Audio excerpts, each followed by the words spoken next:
तो किसान के पुत्र और सैनिक स्कूल के विद्यार्थी के रूप में मैं देखता हूं कि आप में किसान और जवान दोनों समाहित हैं। पहली बार महामहिम राष्ट्रपति श्रीमती द्रौपदी मुर्मू के रूप में देश की गौरवशाली आदिवासी विरासत हमारा मार्गदर्शन कर रही है।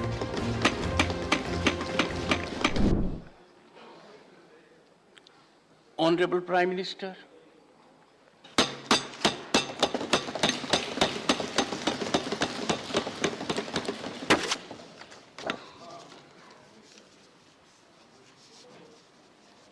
आदरणीय सभापति जी, आदरणीय सभी सम्माननीय वरिष्ठ सांसदगण, सबसे पहले मैं आदरणीय सभापति जी को आपको इस सदन की तरफ से और पूरे देश की तरफ से बहुत बहुत बधाई देता हूं।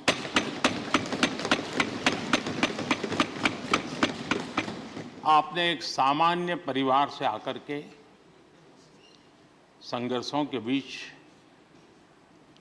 जीवन यात्रा को आगे बढ़ाते हुए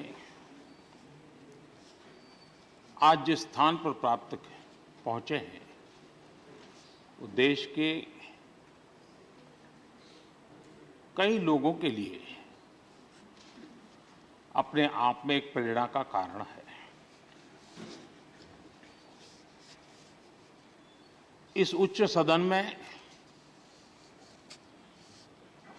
इस गरिमामय आसन को आप सुशोभित कर रहे हैं और मैं कहूंगा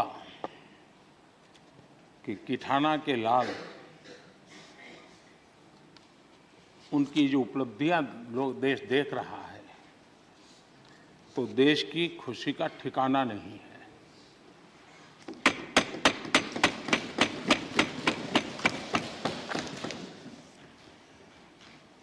आदरणीय सभापति जी, ये सुखद अवसर है कि आज आर्म फोर्सेस फ्लैग डे भी है।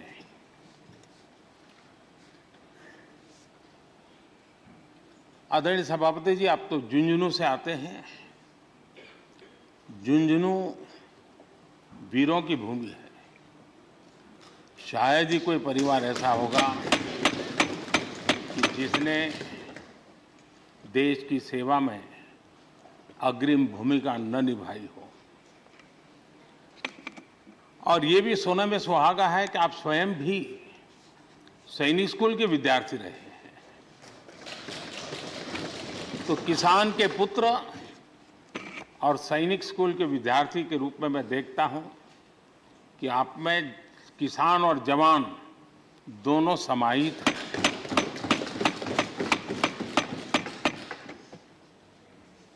मैं आपकी अध्यक्षता में इस सदन से सभी देशवासियों को आर्म फोर्सेस फ्लैग डे की भी शुभकामनाएं देता हूं। मैं इस सदन के सभी आदरणीय सदस्यों की तरफ से देश के आर्म फोर्सेस को सैल्यूट करता हूं।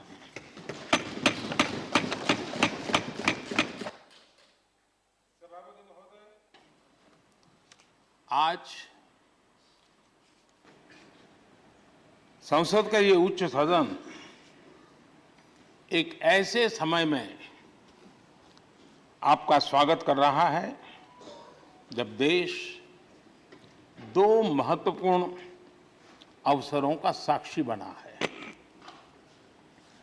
अभी कुछ ही दिन पहले दुनिया ने भारत को G20 समूह की मेजबानी का दायित्व सौंपा है। साथ ही ये समय अमृत काल के आरंभ का समय है। ये अमृत काल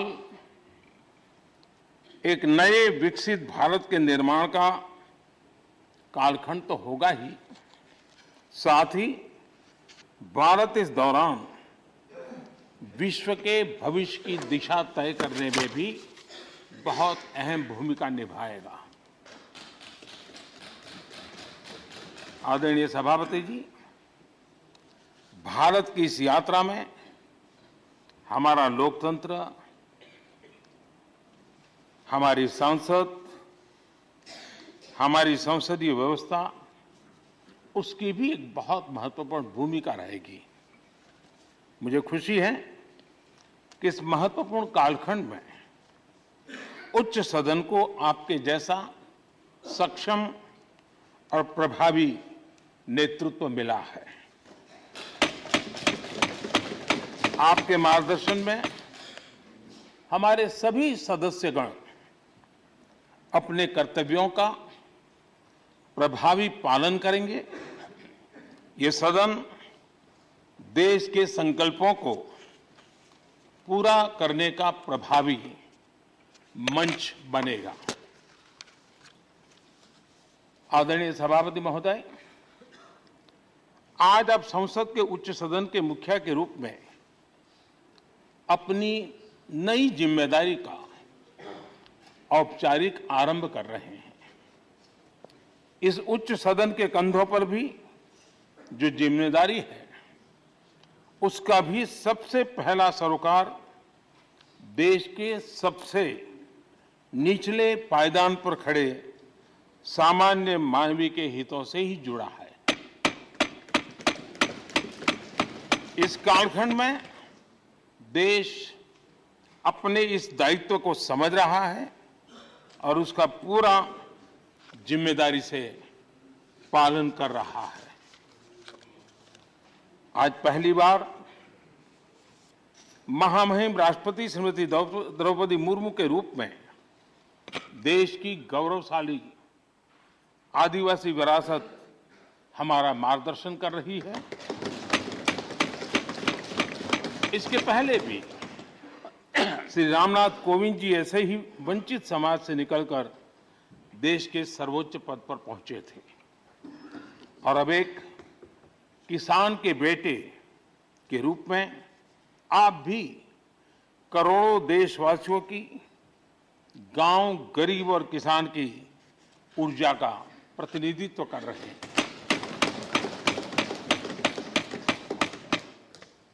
आदरणीय सभापति जी, आपका जीवन इस बात का प्रमाण है कि सिद्धि सिर्फ साधनों से ही नहीं, साधना से मिलती है। आपने वो समय भी देखा है जब आप कई किलोमीटर पैदल चलकर स्कूल जाते थे। गांव, गरीब, किसान के लिए आपने जो किया, वो सामाजिक जीवन में रहे हर व्यक्ति के लिए एक उदाहरण है। आदरणीय सभापति जी, आपके पास सीनियर एडवोकेट के रूप में 3 दशक से ज्यादा का अनुभव है। मैं विश्वास से कह सकता हूं कि इस सदन में आप कोर्ट की कमी महसूस नहीं करेंगे।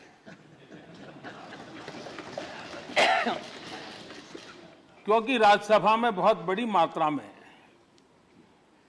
वो लोग ज्यादा हैं जो आपको सुप्रीम कोर्ट में मिला करते थे और इसलिए वो मूड और मिजाज भी आपको यहां पर जरूर अदालत की याद दिलाता रहेगा। आपने विधायक से लेकर सांसद, केंद्रीय मंत्री, गवर्नर तक की भूमिका में भी काम किया है। इन सभी भूमिकाओं में जो एक बात कॉमन रही, वो है देश के विकास और लोकतांत्रिक मूल्यों के लिए आपकी निष्ठा। निश्चित तौर पर आपके अनुभव देश और लोकतंत्र के लिए बहुत ही महत्वपूर्ण है। आदरणीय सभापति जी, आप राजनीति में रहकर भी दलगत सीमाओं से ऊपर उठकर सबको साथ जोड़कर काम करते रहे हैं। उपराष्ट्रपति के चुनाव में भी आपके लिए सबका वो अपनापन हमने स्पष्ट रूप से देखा। मतदान के 75% वोट प्राप्त करके जीत हासिल करना अपने आप में अहम रहा है। आदरणीय सभापति जी, हमारे यहां कहा जाता है नयति इति नायकः, अर्थात जो हमें आगे ले जाए वही नायक है। आगे लेकर जाना ही नेतृत्व की वास्तविक परिभाषा है। राज्यसभा के संदर्भ में ये बात और महत्वपूर्ण हो जाती है क्योंकि इस सदन पर लोकतांत्रिक निर्णयों को और भी रिफाइंड तरीके से आगे बढ़ाने की जिम्मेदारी है। इसलिए जब आपके जैसा जमीन से जुड़ा नेतृत्व इस सदन को मिलता है तो मैं मानता हूं कि ये सदन के हर सदस्य के लिए सौभाग्य है।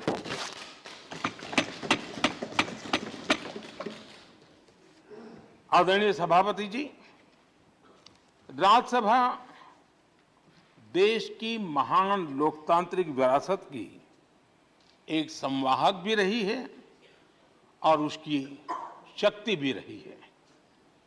हमारे कई प्रधानमंत्री ऐसे हुए जिन्होंने कभी न कभी राज्यसभा सदस्य के रूप में कार्य किया। अनेक उत्कृष्ट नेताओं की संसदीय यात्रा राज्यसभा से शुरू हुई थी। इसलिए इस सदन की गरिमा को बनाए रखने और आगे बढ़ाने के लिए एक मजबूत जिम्मेदारी हम सभी के ऊपर है।